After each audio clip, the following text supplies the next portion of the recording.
Staying on this idea of can we use dollars as a value of utility? What would I have to pay you to have one upper front tooth pulled out? Just jot down a number, think of a number. What would I have to pay you to have one little toe cut off? Or to eat a live 6-inch earthworm? Or to live the rest of your life on a farm in Kansas? I'm from Missouri, don't make fun of it. There's a reason here. There's a reason. Or to choke a stray cat to death with your bare hands. I don't like that. Now, Stand up. those questions came from a psychologist named Thorndike. And he did research at Columbia University. And he asked people on relief, so on public relief, right, in the 1930s, how would they value those unpleasant experiences? So remember, these are people who don't have money, or not a lot of money, because they're on public relief. And how would they, what the valuation would be to get them to do these unpleasant things? So what do you think was the most expensive out of this? What would they have to be paid the most to do? Front tooth. The front tooth. Okay. The cat, you think the cat would be, they'd have to pay them the most for the cat? Toe. Yeah, toe. So now you're making front tooth? Really? You can wear shoes. What do you think was the next most expensive?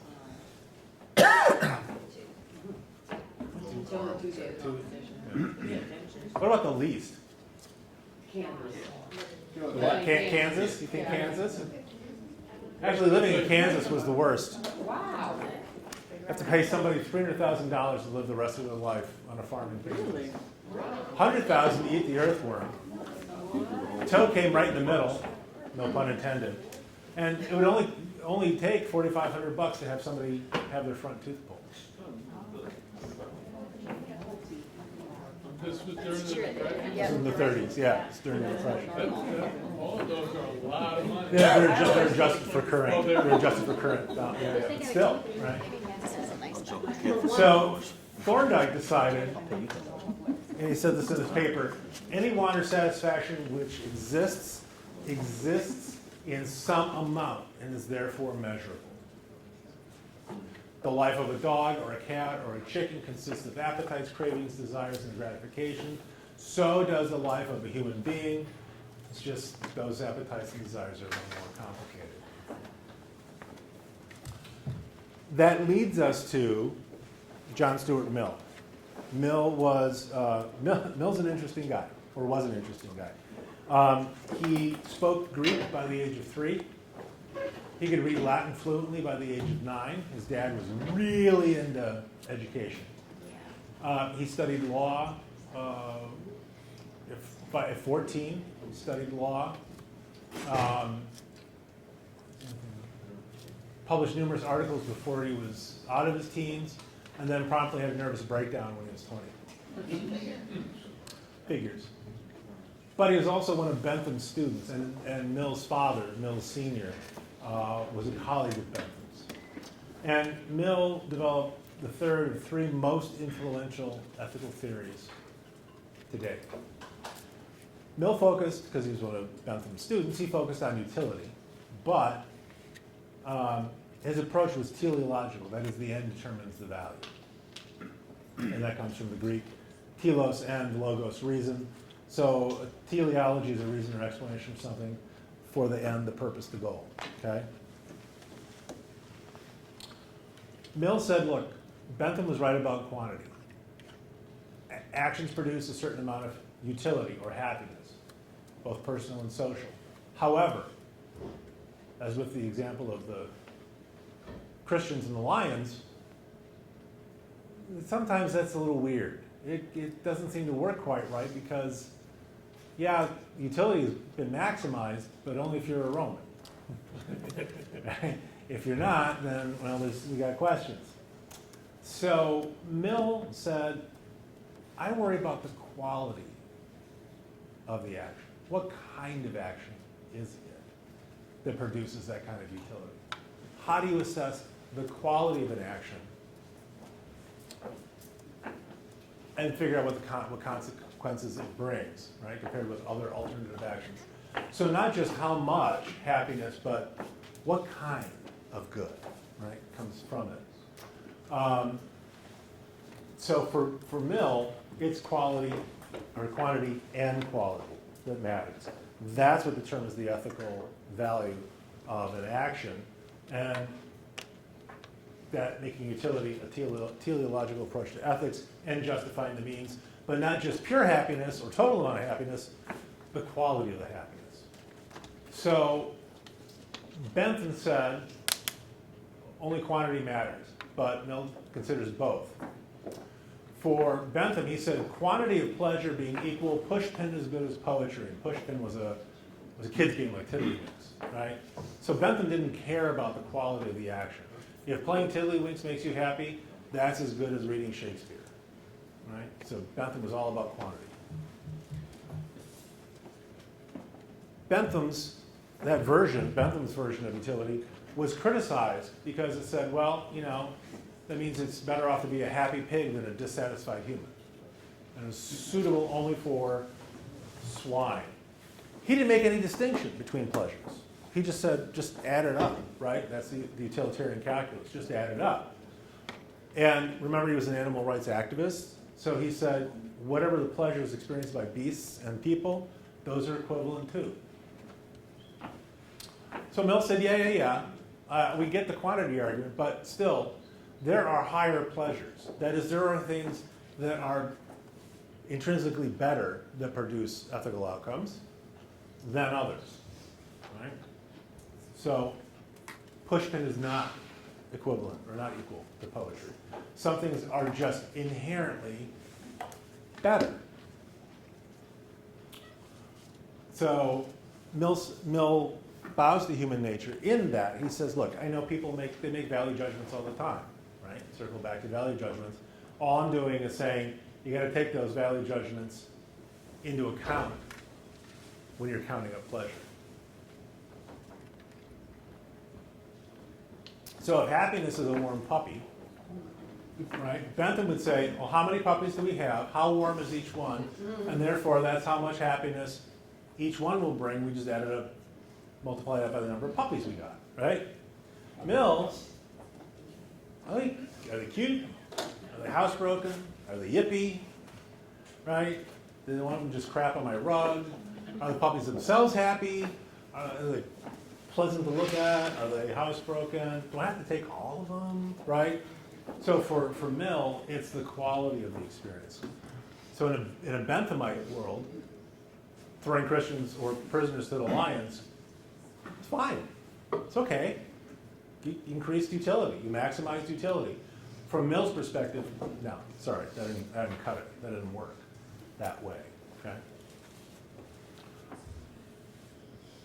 So you're saying Bentham would put the puppy in a microwave? I'm not sure how that would maximize utility, but Warming. I think the puppies can pre-warm. They're already they're warm right now. Yeah, no. You can go home now. So if we've just arbitrarily said throwing prisoners to the lions is bad, but having a pile of puppies is good, right? How do you determine that quality? How do you decide? From a utilitarian viewpoint, you're supposed to be a strictly impartial and disinterested spectator. Good luck with that, right?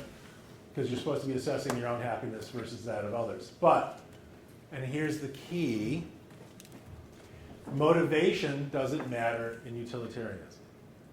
And that will be important in a little bit when we talk about categorical ethics. Why you do something doesn't matter, okay? I'm standing next to you, there's a bus coming. I go to grab you and pull you out of the way of the bus. My intent is good. Execution, however, is sloppy. And I miss and accidentally push you in front of the bus. In the utilitarian world, some days you're the bug, some days you're the windshield, right? In utilitarian system, that was a bad thing. It didn't matter I want to do good, bad outcome, right? Bad outcome, always bad outcome. So it's always the outcome that matters. The quantity of the outcome, how many people accidentally push in front of a bus on a daily basis, and also the quality. So the question then is, what's a higher pleasure? What do you like on your hot dog? Right? You want ketchup only, mustard only? Is chili dog it? Right? Is that the ultimate? That's the highest pleasure, is a chili dog, or a Chicago dog with that nuclear, that uranium green relish that they have in Chicago dog, right? Well, how do you decide between what's the best way? You all have a preference, I know you do. If you eat a hot dog, everyone's got a preference, and there's something up there that deeply offends you if you are a hot dog fanatic as well, right? But how do you know? Mill would say, try them all. Try them all, and you will naturally be drawn to the one that you think is best, right? That actually is the best. Because now you've experienced all of the hot dog varieties, and you're now informed. Again, his dad was big on education, so was he. And now you'll naturally be drawn to the one that is the best. Well, that becomes tricky, right? You're going to go to the opera, you're going to go to the ballet, you're going to go to cockfights, you're going to watch The Simpsons, you're going to go to a Shakespearean play, you're going to listen to rap music, or you're going to go through everything and then decide that's the best kind of music, entertainment, whatever. That doesn't quite hold up. It doesn't quite hold up for any number of reasons. You're not going to work through that. Nevertheless, this notion of the quality works, see Christians and Lions, right? The quality notion works, as does the quantity in terms of utilitarianism. So, from Mill's point of view, this is how you screw up your life. One, you're selfish. You don't care about anybody else. You only worry about yourself. And that's going to lead you to be unhappy because it lacks public and private affections that contribute greatly to happiness. That is, you don't care about anything except you, right? I was leaving the university yesterday, and there's a crosswalk across a moderately busy street. And it's got the flashing lights so the students can walk across. And there's a guy sitting in his car with the window down, smoking a cigarette, bitching at the students because they're walking in single file. It's like, what a miserable life you have, buddy. Sure, just inconvenience everybody by walking single file. Man, have you met these students? They don't care. He also said lack of mental cultivation. That is, you're not interested in anything. Not only do you not care about anything else, you're not interested in anything else. In the influence of Mill's father here, in that he says a cultivated mind is interested in everything. So you're going to go try all the hot dog variations. You're just naturally interested. And because you're smarter and you're going out and you're learning more, remember, different experiences lead to different behaviors. You're going to end up with the best. You're going to end up at those things that are inherently best. Now, does that sound a little elitist? Yeah, a little bit. And it is. So you're right. But that does not argue against the fact that the notion of quality of experience also matters as well as quantity. Right? There are questions on utilitarianism. If you ever do anything in government, you got to be utilitarian. You can't get around it. Formalism, or categorical imperatives, it's an interesting notion, and it's been fairly influential, but not probably for the reason you think. Somebody came up with ethical ideas. So sometimes our actions produce bad results, even when our intentions are good. For example, of trying to save you from the bus, but accidentally pushing you in front of it. Right? In formalism, your intent is all that matters. Outcomes be damned. So, from a formalist viewpoint, the fact that I tried to save your life was still an ethical act. The fact that you're now street pizza is beside the point, right? I tried. My intent was good. Therefore, it makes it an ethical action. Which can also go into the category of no good deed goes unpunished, right?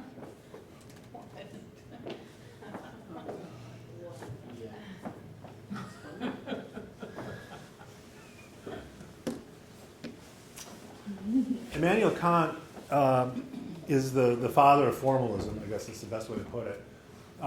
He was reading a book by David Hume, another philosopher, who pushed the idea of emotionalism or emotivism. And it said that, look, you can determine if a person is a good person if they act morally, which is a little circular, right? And so Hume said that all actions were moral, not divinely intended, and we act as to how we feel. So if we're a good person, we'll do good things inherently, right? And so feelings were the main impetus to being an ethical person.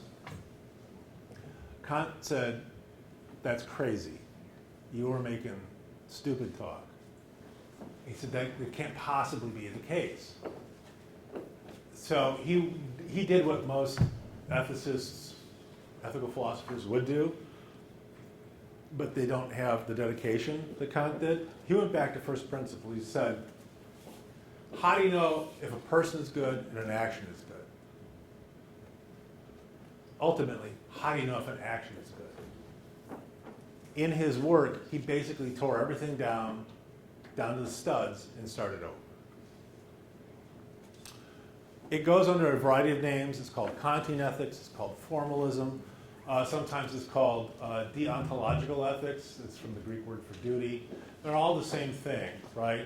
But what it says is morality of an action is determined by whether it conforms to or violates a moral principle. And that is key. We'll get to that in more detail. The consequences are not relevant. Consequences are a complete opposite of utilitarianism, right? Utilitarianism, outcome is all we care about. If I meant to push you in front of the bus, but I accidentally missed and kept you from getting run over by the bus, utilitarians would still say that was an ethical act, even though my intent was push him. This is the flip side. Intent is everything. Consequences don't matter. So his position is, look, we're rational agents. We're bound by moral requirements. And you'd have to be nuts not to follow those. That's what he means by fully rational agents would necessarily comply with them. That is, you're a smart person. I can reason with you. You know pushing people in front of a bus is not good. Come on. Right? It sounds reasonable, doesn't it?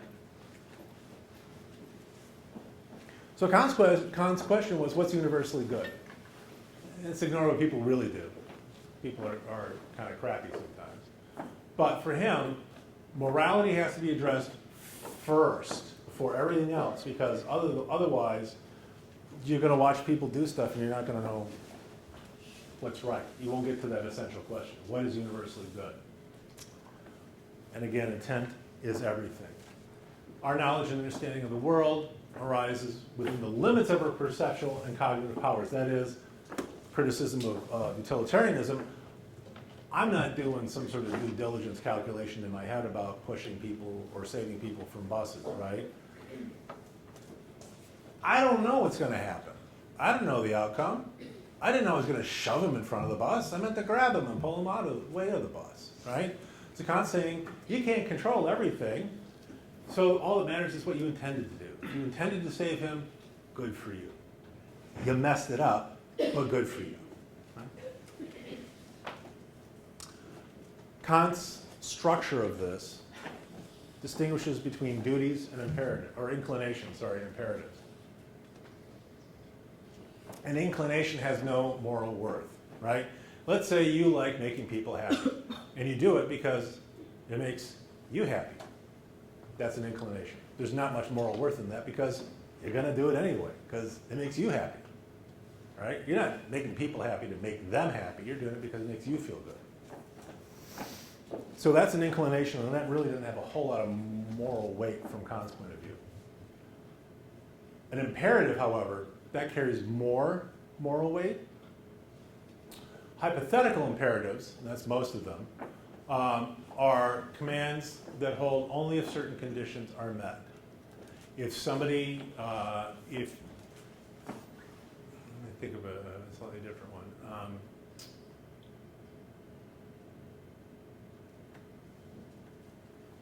If somebody asks you a question, you tell the truth. Or if somebody asks you what my bank account number is, you lie, right? So it's an if-then statement. They have some moral value, but there's a problem with them. The conditions can change, right? If you want to be a successful shopkeeper, then you cultivate a reputation for honesty. So if I'm making change, I'm a shopkeeper, and I give you too much money, or not enough money. If I short you, and I don't tell you, that's bad, right? That's bad ethical behavior. If I shortchange you, and then go, I don't want to be one of those shopkeepers that shorts people money on their change. Here, I counted wrong. For Kant, that's a hypothetical imperative, and that doesn't have enough moral weight. It doesn't have enough full amount of moral weight. The reason you give the guy the money, his money back is what you do. Don't shortchange people just because, not because you want to be seen as honest. Making people happy because it makes you happy, right? You're not doing it because you want to be seen as honest. You're doing it because it's the right thing to do. Period. If you want a happy relationship, then you should be trustworthy. Well, you shouldn't lie to your SO anyway, right? Or your apostle Q or whatever, however you happen to cohabitate. If you do so, right, you shouldn't be lying anyhow because that's bad. Don't do it just because you want people to see you as trustworthy. If you want to be a good public servant, then you should be humble. Again, you should just be a good public servant. Don't worry about how people are seeing you. So those are hypothetical imperatives, and the vast majority of imperatives are hypothetical. And the main problem is that those conditions can change. That's why they don't have as much moral weight, right? Those conditions, the if portion could change, and the then portion comes out differently, right? Never lie unless you're going to get in trouble. That's problematic, right? So, Thank you. what? What was that? Steve. Oh, no, I thought somebody said something. Duty for Kant is different. It is a moral obligation. So it's like you're making change for somebody, you give them the correct amount of change back. Why? It's your duty. That's what you're supposed to do, right? Not for any reason, because it intrinsically has its own moral value. What a person ought to do, regardless of whether it's convenient or popular or results in an unfortunate outcome. Duty should always be followed. So here's an example I use with my students. I say, you buy something for at a store and you realize you get too much money back. You realize you got $20 back that you shouldn't have gotten back. Do you take the money back? Right? When do you do it? Okay. What if you get home and realize it happened? You go back. What if it's 30 miles away? Nope. No. Exactly. Exactly. That's a hypothetical imperative right there. The categorical imperative of duty is you take it back regardless, even if you have to. Now we'll get to this, but under Kant's notion of duty, even if it was on your vacation in the Bahamas, even if it's on vacation in the Bahamas, you fly back and give them the 20. Okay? Duty should always be followed. We'll get to why that's important and not just banana pants crazy in a second. So duty is what's called a categorical imperative, and they are intrinsically valid. It's what you are supposed to do. So like you never short people money. There you go, right? They are good in and of themselves. They are non-conditional, and they must be obeyed in all situations and circumstances. They have the effect of a universal law. It is an end in itself. You also need to treat people as an end in themselves. Not as a means to an end. I like you because you get me free baseball tickets. That's why I'm your friend. Right? You're an end in yourself. I like you because I like you, right? Not because you're going to get me something. No other purpose.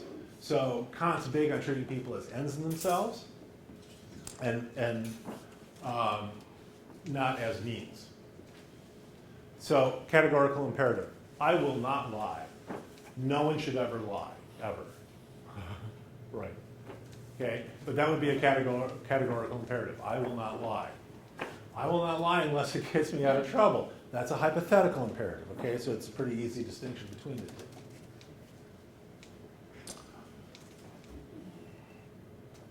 When you pick a categorical imperative, or when you discuss one, and this is where we start rolling into why this seemingly odd and very rigid way of thinking is actually useful. If you say no one should ever lie, or let me back it up. If you say I should not lie, according to Kant, if that's going to become a categorical imperative, then that has to be able to apply to everybody, everyone, in all circumstances. Can you do that? No. So it's not a very good categorical imperative, right? The universality is the key for Kant. If it's a duty, if you do it every single time, right? It's killing baby Hitler, right? It's never kill anyone unless you get a chance to kill baby Hitler, and then back to utilitarianism, right? So if you can get everybody to agree to the rule, to follow the rule, the categorical imperative, then it holds. If you can't, well then, right? So lying to get out of trouble is immoral because you can't tell everybody else to do that, because then you'd never trust anybody, right? They might be lying to you to get out of trouble with you, right? So it doesn't work according to that rule. It's impossible. The point is not to say, let's make up a bunch of rules nobody can follow. The point is to say, from Kant's point of view, is the goal of ethics is to not make exceptions for yourself. I don't think anybody should lie ever, but it's perfectly fine for me to do it if I get out of trouble, right? You're making an exception for yourself. And that, for Kant, is why categorical imperatives are few and far between, if any of them exist at all, because we all make exceptions for ourselves. And it's not that so much that we do it, it's when we do it, how we do it, why we do it. So for Kant, the categorical imperative is a test. It's an extreme, stupid extreme example to work out whether or not something has more moral value, an action has more moral value or ethical value than another. So the idea is that it should be universal. You don't care about the consequences. You should be deciding what to do based on duty, not what might come out, right? Not what may happen, and that's the core of his philosophy, right? So universal, consequences don't mean anything. You do your duty. So another way to think about it is an unconditional obligation.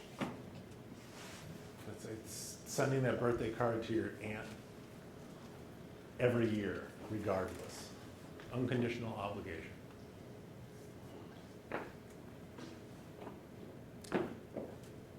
Things like medical skills are not categorical imperatives then. To say, I'm going to become a doctor to save somebody's life, that is not inherently ethical under formalism. Why? Because you could use those same skills to kill somebody, to poison them. The individual acts, if they're universal, always save somebody's life. What about Parker? Right? So categorical imperatives are tough for that very reason. They are meant as an extreme example against which you bounce actions, potential actions, and go, do I want everybody else doing that too? Or not? Right? Now, don't get the idea that hypothetical imperatives don't have any value. They do. They have some ethical value, just not as much as a categorical imperative, because the conditions can be changed. Right? They have some. They have some. I'm not going to lie unless I absolutely have to. Kant is a smart guy. He is not the guy you want to hang out with at happy hour, however. Okay? Live your life as though your every act would become a universal law. Unless he's buying the drinks, that's not exactly how I'd want to go, right? The other one that you might see of his is let justice be done even if the world dies, right? If the more categorical imperative is you never kill anyone, and the situation is if I kill you and save the world, say goodbye to the world. The duty is an absolute moral duty. That's why categorical imperatives are so extreme. And he envisioned a kingdom of ends, which is, it's an ideal state, but where everybody follows common objective universal laws that applies to everybody. Can't exist, right? It's an ideal state, can't exist. But reasonable people accept the rules, whether they're giving or receiving the action. That is, they're all following according to doing their duty, right? So this leads you to, you act in such a way that you treat humanity, yourself, or somebody else always the same, as an end, never as a means. So for example, if the rule is, if the categorical imperative is, never kill anybody, you also can't commit suicide. Suicide would be unethical because it would violate categorical imperative because you have to treat everybody else and yourself the same. So, there's a knock at your door. You open up the door and there's a guy there that says, you know where Dan is, your friend Dan? Because I want to kill him. And Dan's in your house. Do you tell him where Dan is? Okay, so he says, well, fine then. He leaves. And as he's walking out, Dan has overheard the conversation and says, and makes a run for it, and hops out a window and comes around the front of the house just as the killer is leaving and sees Dan and shoots him. So what about that categorical imperative of not lying? Was your intent good? Yeah. Was the outcome bad? For Dan, yeah. Right?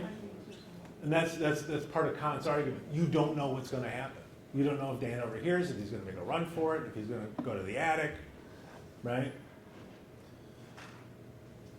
Now, interestingly enough, this applies more broadly, culturally, right, to other instances in our history, and to even some current ones, right, where we think of our actions relevant to what we think of as our moral codes. I don't lie unless something's bad going to happen. Something bad's going to happen to somebody I like. Hypothetical imperative.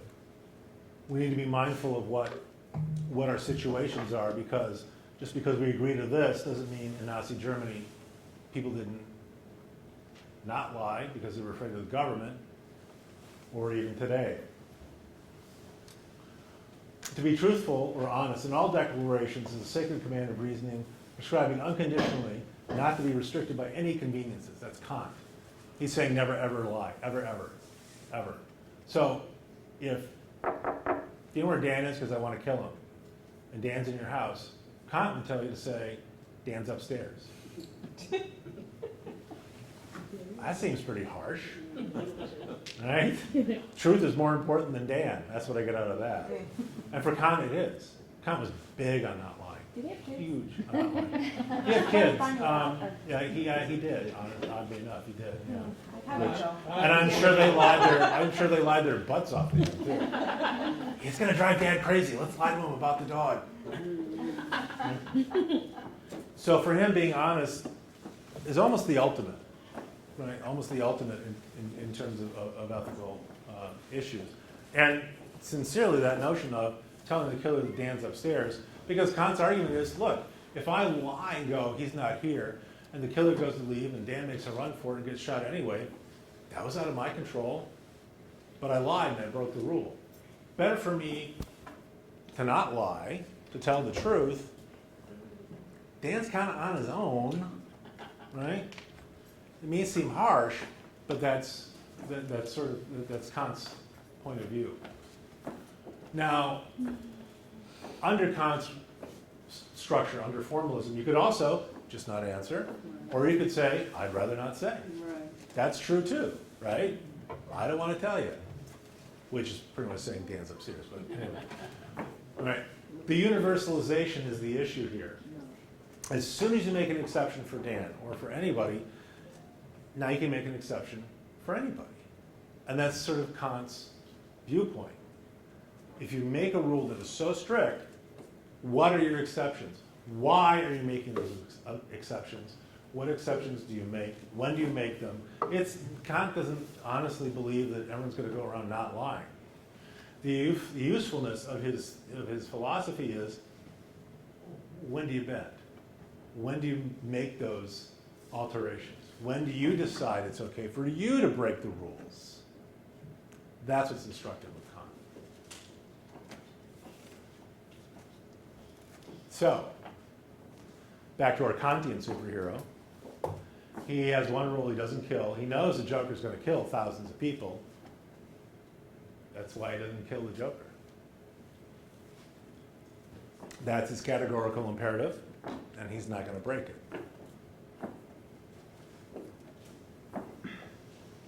So, another example, in a homicide investigation, a detective finds out that a shooting victim has been having an extramarital love affair.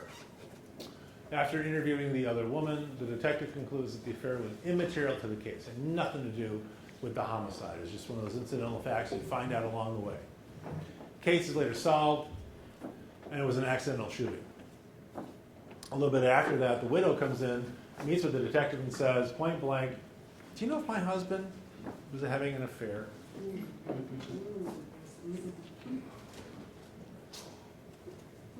What should the detective do?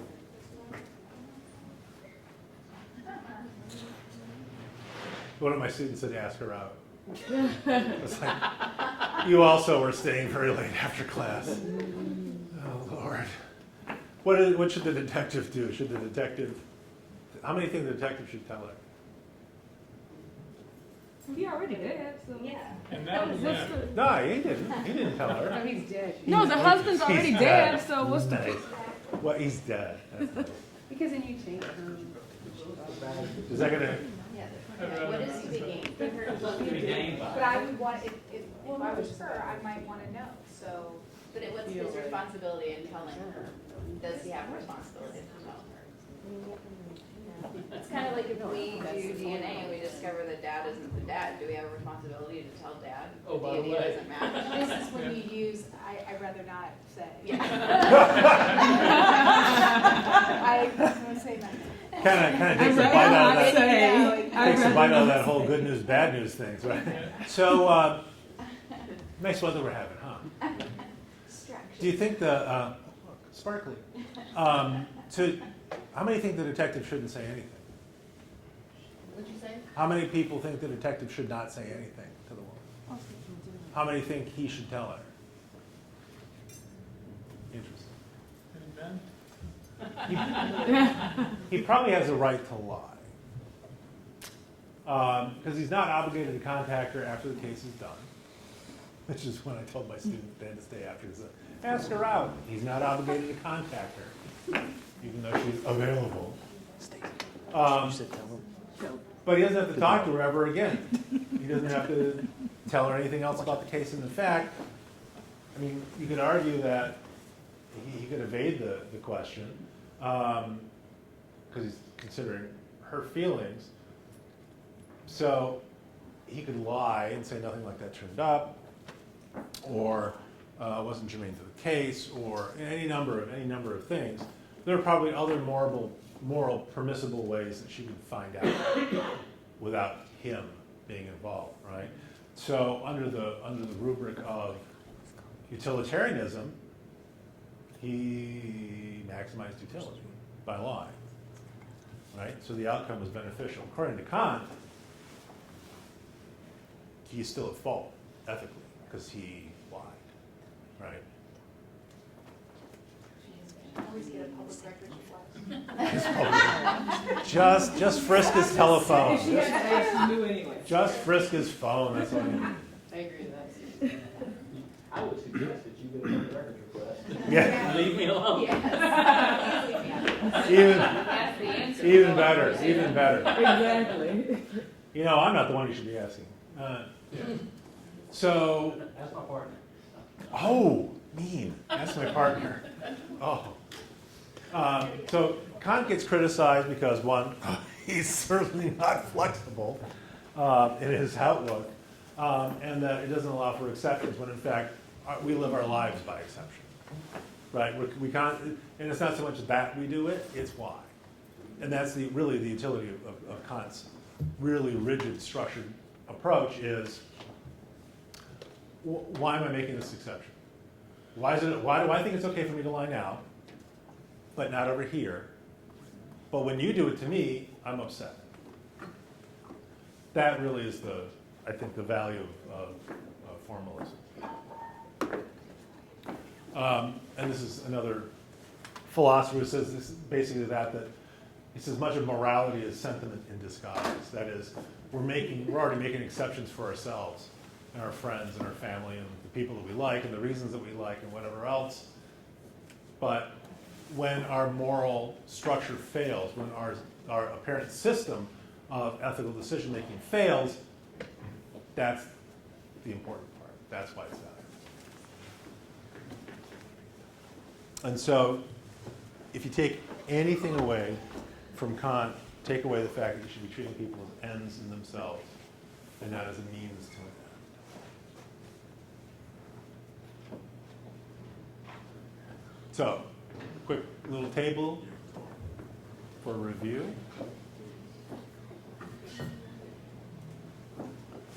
So I'm going to give you another example. Table of two pebbles. We're in the home stretch here. So a poor farmer, and he owes money to an older rich man. And he couldn't pay it back. He had a couple of years of bad crops. The farmer has a beautiful daughter, and the old man, rich old man, was particularly taken with her. So he said, look, I'll cancel your debt if you let me marry her. If you give her to me as a wife, I will wipe your debt clean. Well, needless to say, they weren't terribly happy about that. But the old man said, look, let me make you a deal. Make it fair, back process, right? I'll pick up two pebbles, and I'll pick one black pebble and one white pebble, and I'll put them in a bag, okay? If the daughter picks the white pebble, she doesn't have to marry me, but I will clear out the debt, okay? But if she picks the black pebble, debt's cleared, but now she's got to marry me, okay? That sounds fair, doesn't it? If she chooses not to choose, Dad goes to debtor's prison, so he's got this all figured out.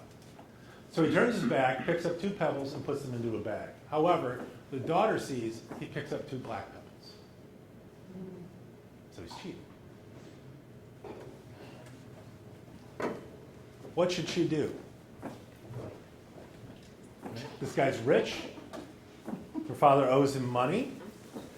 He can send her father to jail. What should she do? Expose the cheat? Sacrifice herself and say, well, I'll marry the old codger to save Dad? Or, bye Dad, nice knowing you, you get to go to jail. What would, Pick up a white pebble and put it in her hand. Let me see a white backstone. Exactly. what would Bentham say she should do? Should she cheat? Should she lie? Where's the utility? What would maximize the utility here? Black pebbles. Well, Marry her. To marry him.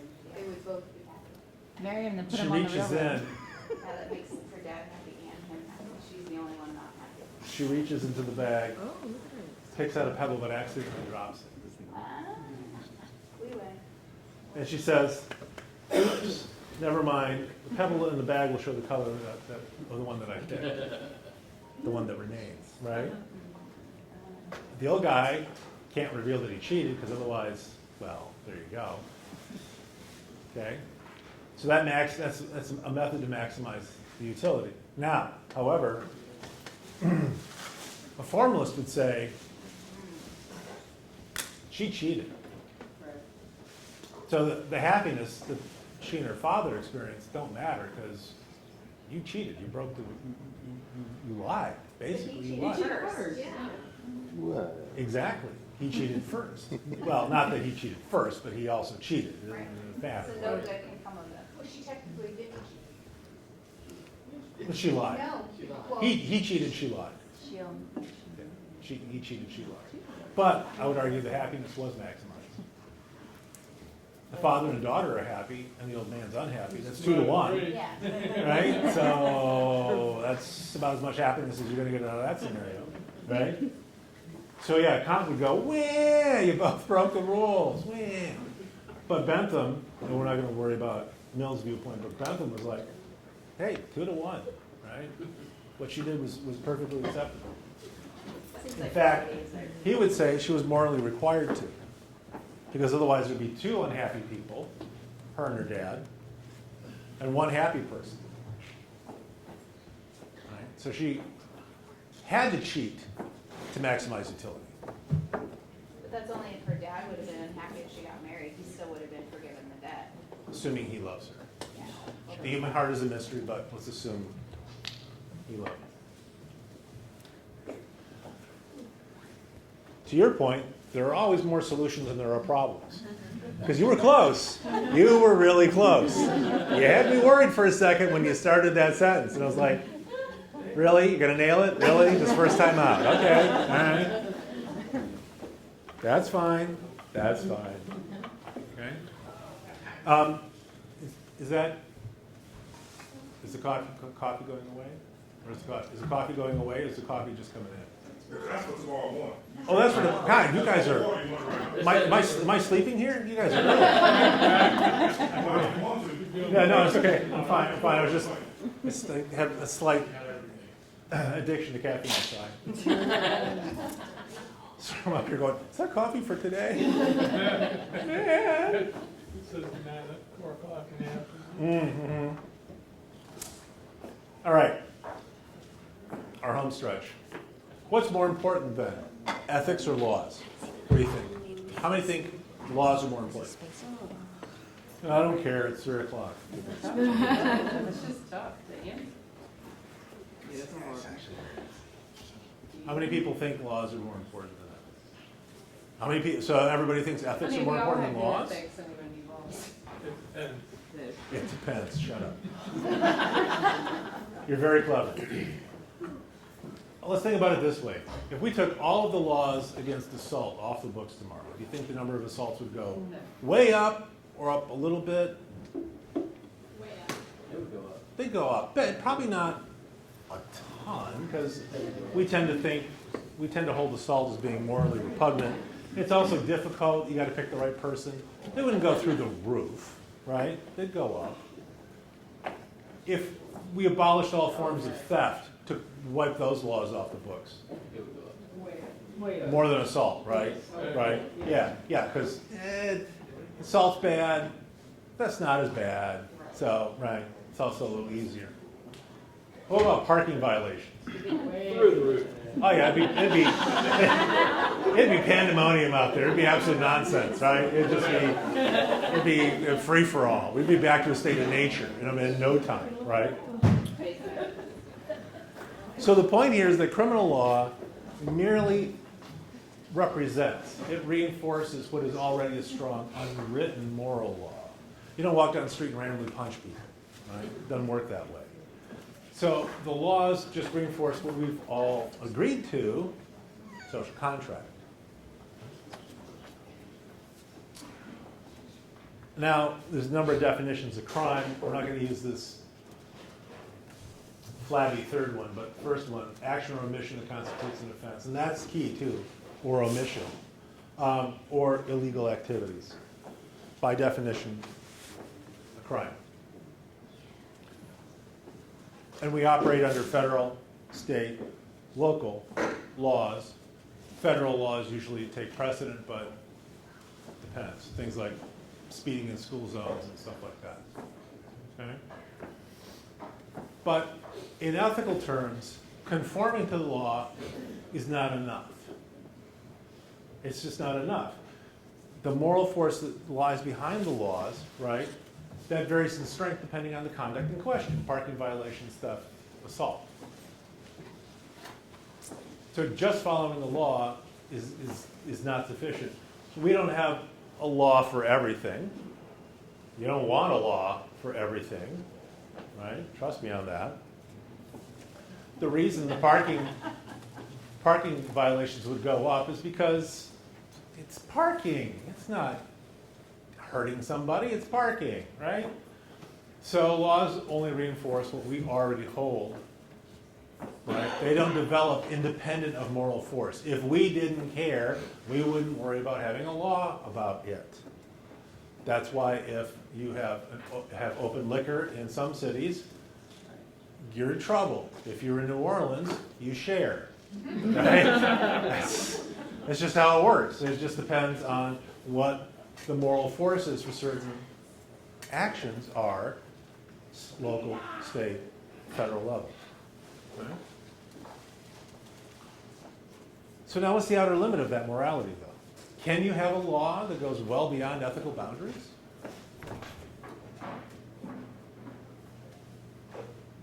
We used to be able to legally own people as property. Does that go beyond more? It does now. It does now. Didn't necessarily then, but does now. Right? So, and that's a distinction between a crime, which is a crime against all of us, and a civil crime or a tort, which is against an individual.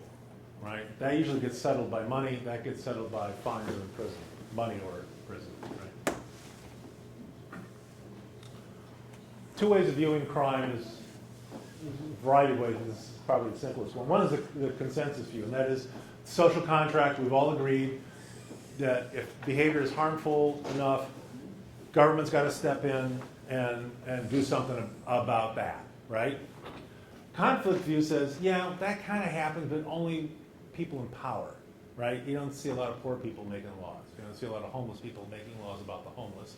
You see a lot of people who live in one or more big houses making laws about homeless people and where they can and can't be, right?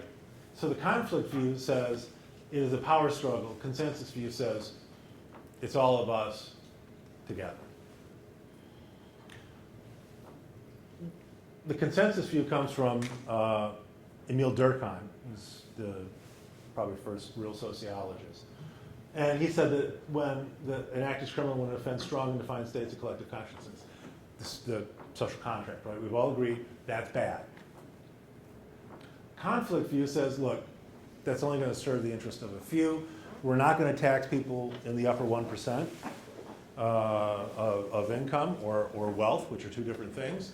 Or we're going to say possession of certain substances is criminal. So like in Florida, you can have marijuana for medical purposes.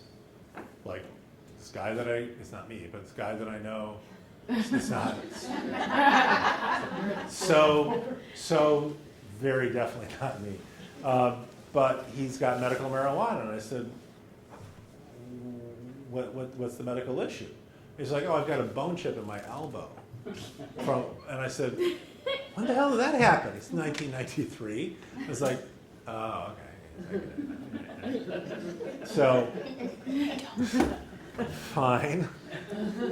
But in some states, I think it's 4 now, marijuana can be used for recreational purposes. So there's no law against it at the state level, but there is at the federal level, right?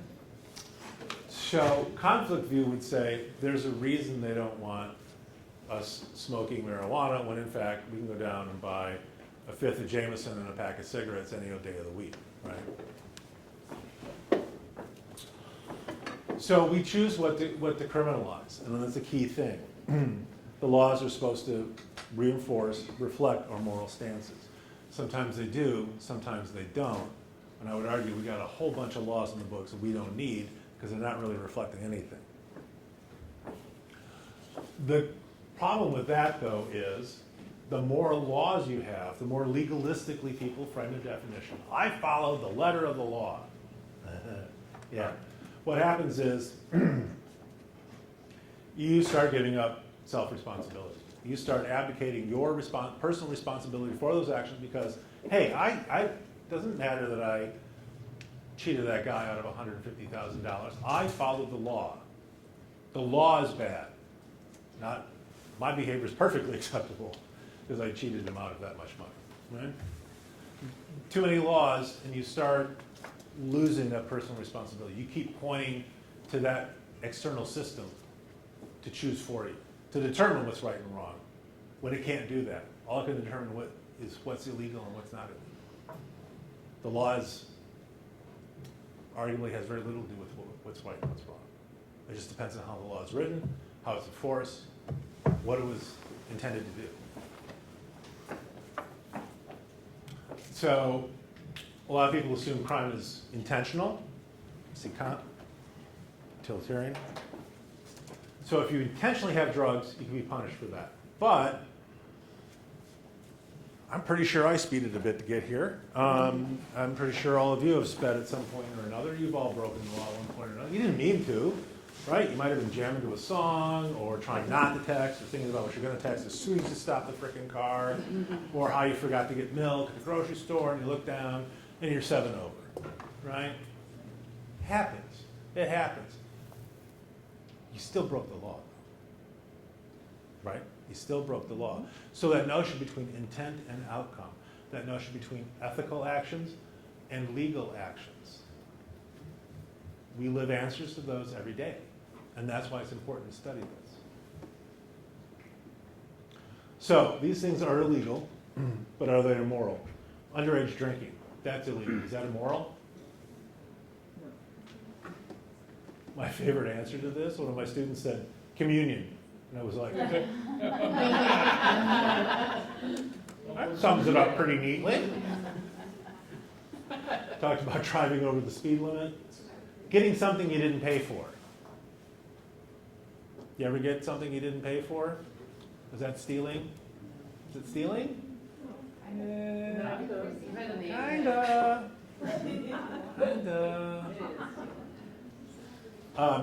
We're not even going to touch that one. Sharing your Netflix password. We all. Yeah.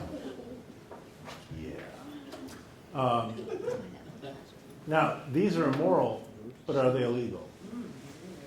Cheating on your significant other. Is that against the law? It is if you're in the military. Really? Military has their own laws. Breaking a promise to a friend, is that illegal? Is that illegal? What if the promise is a contract? Did you sign something? Well, it's a promise, right? Talked about lying enough, targeting children in ads for sugary breakfast cereals. Ought to be, Right. right? Ought to be. And what I love is, and this is a great example, you go to a grocery store, right? You go to Publix, because that's apparently the only grocery store you're allowed in Florida. And they have aisles that have no candy, right? You've seen those? So the kids don't scream and want a Mars bar or something, right? But they'll have one aisle. All the rest are filled with candy. So they're kind of going, you know what? We know we're being jerks about this, right? We know we're not being ethical about shoving sugary candy in kids' faces because we took it out of one aisle, right? So we've kind of admitted to that mistake, to that error and lapse in ethical judgment. But in fact, they should all be candy-free, and there should be an aisle where there's candy.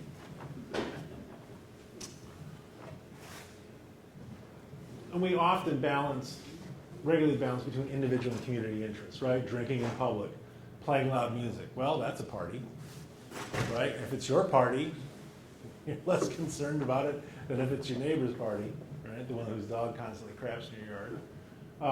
Urinating in public, jumping subway turnstiles, loitering. These are all, right, we would say lower level offenses, and yet those are against the law in many places, right? But they certainly don't rate with assault, right? So that moral boundary between what is criminalized and what is criminalized and what's enforced, right? That's a huge gap in some ways, in some areas, and for some offenses. So back to Hobbes, right, that notion of war of all against all and nasty, brutish, short. The social contract, right, we've all agreed this is how we're going to behave together. So, forfeiting some liberties to live properly under a social contract together. Now, like I said, that comes from a book by Rousseau, who coined the phrase, but it was also supported by Cesare Beccaria, and he said people give up only some of their liberties, and they should only give it up where it's absolutely necessary. So back to this notion of fewer laws, more moral, personal responsibility.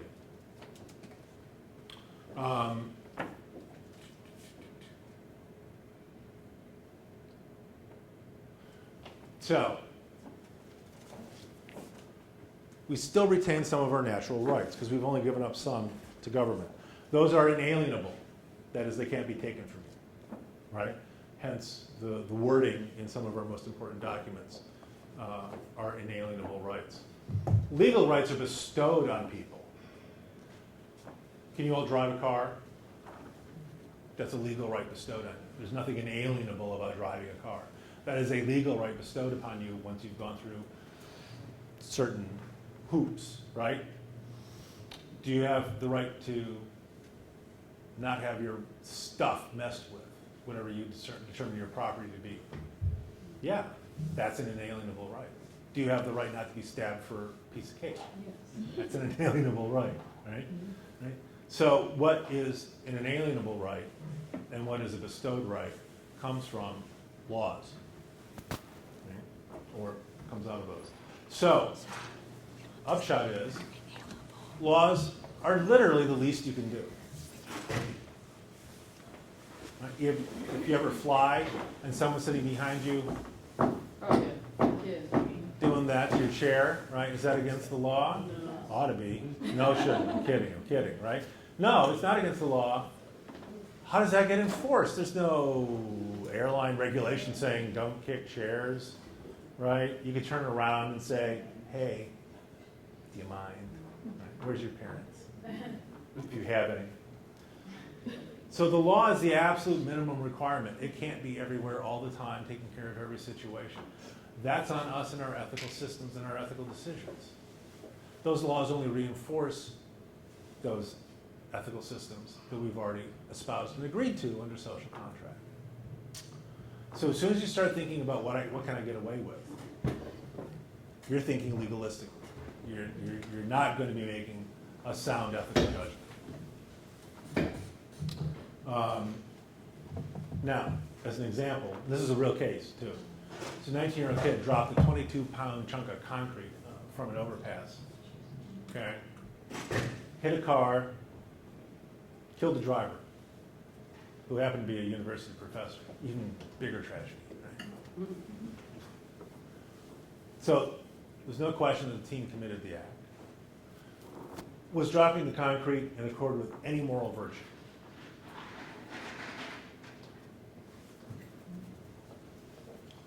Would it have made a good, could you formalize this into a universal rule? Never drop concrete off a bridge. No, but not a lot of exceptions, but still. Was that action pursuing the greatest total good? No. People are idiots.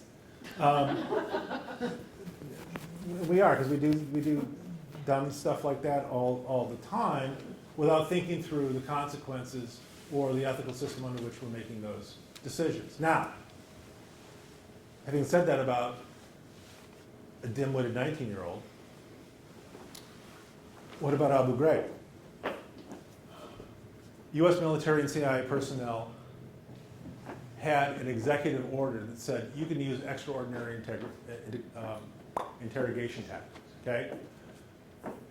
The methods that were sanctioned included sleep deprivation, hooding prisoners, loud music, removing clothing, forcing them to stand in stress positions, and the use of dogs. However, they went way, way past that executive order in terms of their extraordinary torture. Okay? Both men and women engaged in the torture. Would ethical thinking have prevented Abu Ghraib? Would ethical thinking have prevented the 19-year-old? Maybe a 19-year-old. Would it have prevented Abu Ghraib and the abuses there? A person, this is a quote from Men in Black, a person is a smart, intelligent human being. People are panicky, dumb animals, right? You get a group of people together and they start doing really stupid things. And they reinforce each other to do more stupid things. So how is this example similar to the 19-year-olds? Is there a law against dropping concrete off an overpass? Doubt it. But they had an executive order saying, here's a list of things you can do. They went beyond that. Right? They went beyond that. Obviously, how is it different? But they went well beyond that. Laws are not enough. Laws are the minimum requirement. They went beyond the law. They made bad ethical choices. Right? They made bad ethical choices. Just like the 19-year-old made a bad ethical choice, even though there was no law. There was a law against homicide, right? So, taking that, let's focus a little bit on what it is we do for a living. For example, ethical lapses in forensic science. The St. Paul, Minnesota Crime Laboratory. Their instrumentation in the drug unit was horrible. It had a white exudate on the injection port, right? A white crystalline exudate on the injection port. They had overloaded the syringes so badly that literally you could run saline through it and get a positive result. The samples were 10,000 times too concentrated.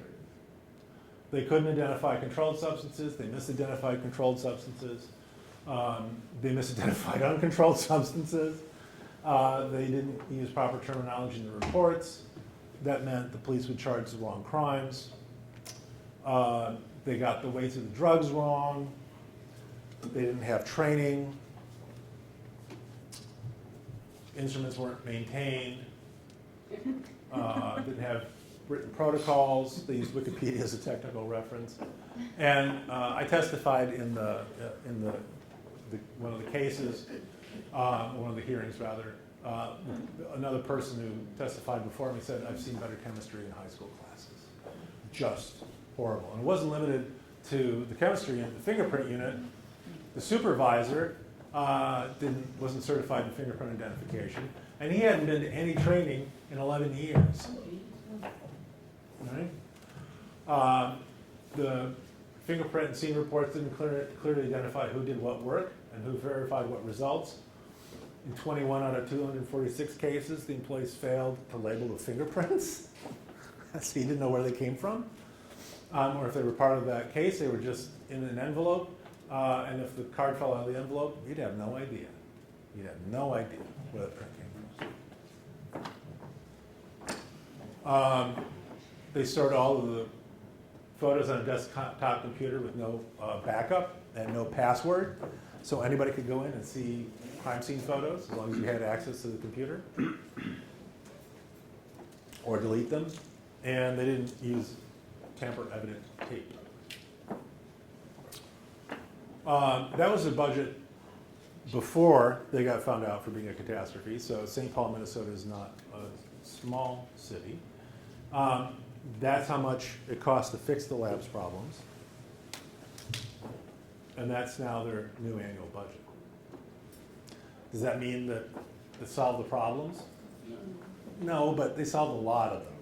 I mean, $1 million will solve a lot of problems, right? You don't, if you want to, you can't make a mistake and get money to fix a problem. You got to really screw up to get a large amount of money, and they've really screwed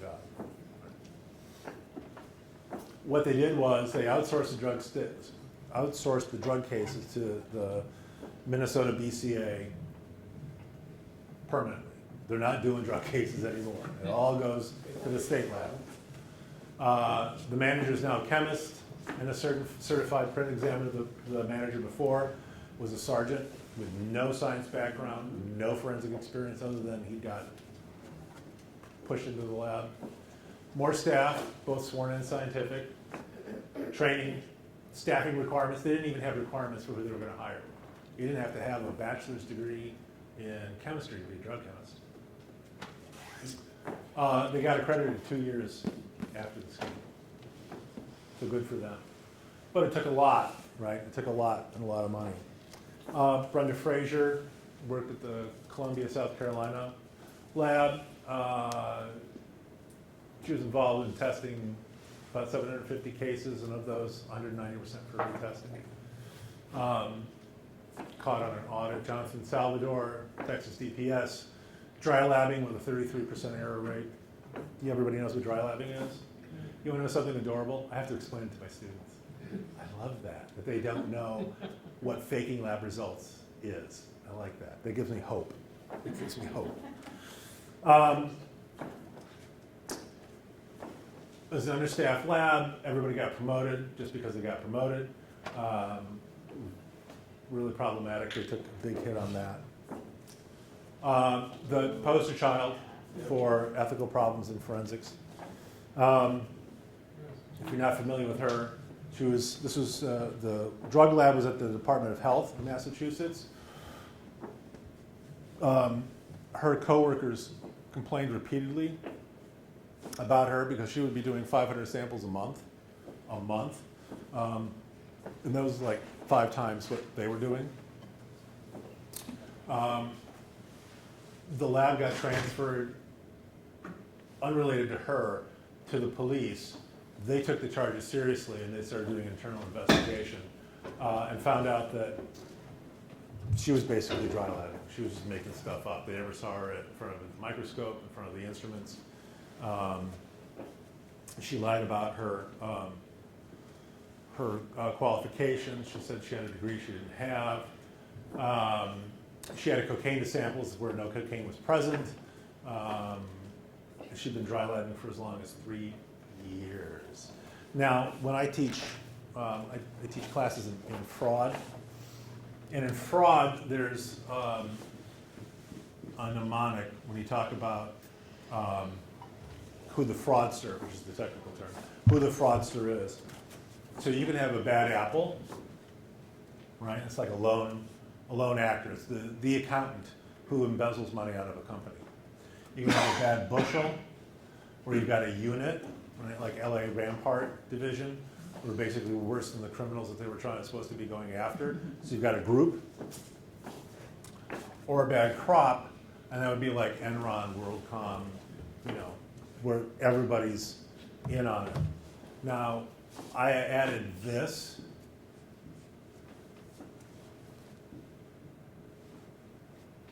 You can have a bad farmer. And in this case, not only did you have a bad apple, but you had a bad farmer who didn't do anything about the bad apple. In my opinion, is they should have charged the supervisor and the colleagues as well. Absolutely. They Well, absolutely knew some something was going on. of the colleagues, right? And they tried to go the proper route. They could have tried harder, I would argue. But The definitely, supervisor, seeing Yeah. that they were working 500 cases a month. you know what? Do you know what he told them when they said she's working 500? Something, yes. He said, "You should work harder like she does." Yes. Oh, exactly. my. Yeah. Massachusetts dropped 21,000 cases. 34,000 are assumed to be affected. They're still looking into them. They said it's going to cost north of $10 million, and that was several years ago. One person, well, 2 if you want to count the manager, right? But that's a lot. That's a lot. And she was very competitive, had grown up in a very competitive household environment, and maintained that competitiveness to the expense of her career. I was the unit manager of the drug chemistry section during that time here, and I told them that if I ever saw the stats they were working that many cases, I would immediately be over their shoulder. 'cause Right. something's going on. Yeah, I So mean, it's just, I've got to know. it's a ridiculous number. It's just a crazy number, yeah. That is the ultimate red flag. So Sonia also worked for the Department of Health, doing drug analysis. And she actually worked in the same lab as Dukin for 6 months. She was tampering with evidence. She was taking drugs out and putting in over-the-counter drugs. Possessed cocaine. About 8,000 of her cases were dismissed. Nika Larson, another good one. Oregon State, 700 controlled substances she stole in pill form, and including morphine, methamphetamine. She actually went to jail. 2,500 criminal cases in Oregon underwent review, and anything that relied on her analysis were dismissed outright, or they had to retest all the evidence. And as you know, that just makes more work for everybody else. Not limited to the US, sadly. Randox testing in the UK. It's a private for-profit. Most of the forensic science in the UK is for-profit. The company had 2 employees who manipulated data and affected 10,000 criminal cases, mostly what they call drug driving. That would be impaired driving for us. One county had almost 2,000 criminal cases thrown into doubt. The lab's results were questioned, and they're still sorting it out. They're still working out how many cases these 2 jackasses screwed up. Also, Canada, similar notion. It was testing for drugs in women with children that were on aid. They got it wrong, and 9,000 tested positive. Those were used as examples of substance abuse in the children. Sometimes the kids would be taken away from their parents, from their mothers, because the mothers tested positive. And labs results were questioned. A number of them were questioned in late 2014. Ontario government did a review, did an analysis, and they said that their drug and alcohol testing for 10 years was inadequate and unreliable. Now, when you think about all the other cases that have been affected, this is actually mothers and their children, and some of those women had their children taken away from them and put them in foster care over a period of 10 years. One of my favorites, Ralph Erdman. I worked in Texas when Ralph was there. Ralph was a private contractor as a medical examiner, and he did about 3,000 autopsies. Ralph was so good that he could tell you how the person died before he even brought the body in. That's how good Ralph was. He could tell you the weight of their pancreas when the pancreas had been removed surgically 5 years before. He actually, they had to exhume 7 bodies that he testified about. He did the work out of his house. This is West Texas, so there's not a lot of people. And he kept samples in his refrigerator. In fact, 60 Minutes did a bit on him. And then he opens up the refrigerator, and there's autopsy specimens and a jar of mustard. He faked at least 100 of his autopsies, probably more. Descriptions and weights of organs have been removed. Guy had been shot in the head, and he listed his cause of death as pneumonia. He also lost an entire head. Lost a head. Lost his head. He lost his head. How do you lose a head? So he had his, he pleaded no contest, had his medical license taken away. But I think he got a job, somewhere in the Northwest for a while, something forensic. So, if you think of your protocols and your regulations and your procedures in your current agency, and you think of those as laws, those are the minimum. All of these examples, I'm sure there were protocols against dry labbing, right? Don't fake results, or similar, use tamper-evident tape, et cetera, and yet these things all occurred. Why? You can't make enough rules and protocols to cover everything. It comes down to you. Your ethical system, your moral responsibility to your work, to your agency, to your coworkers, to the victims, even the suspects. Everybody's got due process, right? Everybody gets due process. So in terms of having an ethical system, yeah, it's okay to rely on protocols, but that's for what you do. That's not for how you are. They are law-like. They are the minimum requirement for proper actions, right? And they're like accreditation. It is literally the least you can do. Accreditation is a good thing, but it is literally the least you can do. Everybody, every lab I've ever been to and looked at their protocols go beyond what's required for accreditation. It just makes good sense, right? So if you say, look, I was just following protocols, you're probably already starting out on a fairly shaky foundation for an ethical argument. Because protocols don't ensure ethical behavior. They can't. You can. So ethics exceeds your protocols. And that's why it's your personal, your professional responsibility to go beyond the protocols, to do what's right. Which sometimes might not be easy, like reporting a coworker, right?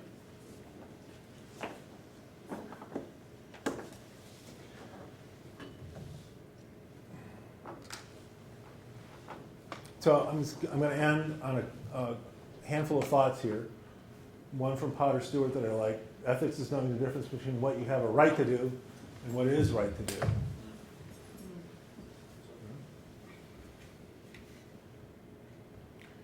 Jane Goodall, one of my heroes, is an anthropologist. What you do makes a difference, and you have to decide what kind of difference you're going to make. You can make a difference. It's the only reason I teach in a university. You guys think you've got bureaucracy? Universities are pointless bureaucracy. Maddening, infuriating. The only reason I do it is when I see a light bulb come on over a kid's head. It's the only reason I do it. Because that's the kind of difference I want to make. And I drill this into my students' head. This is Epictetus is a Roman philosopher, and he said, it's not what matters, not what happens to you that matters, it's what you do about it. Some things are outside of your control, some things you can't do much about, but you can do something.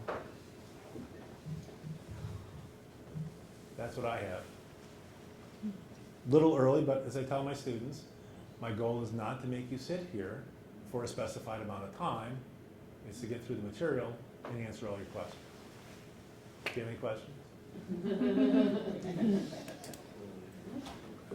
No, of course not. If you're at all interested in this topic, the only books I recommend are, the main one I recommend is A Short Introduction to Ethics by Oxford Press. They have a short introduction series, and they're all little books like that. They're maybe, I don't know, 12, 14 bucks. Very readable. They're written in a very specific way to make them very approachable, very readable, enjoyable even. I use it as a textbook in my class. It's about that big, and the students love it. And it contains everything I need, right? So, A Short Introduction to Ethics, Oxford Press, I would recommend that.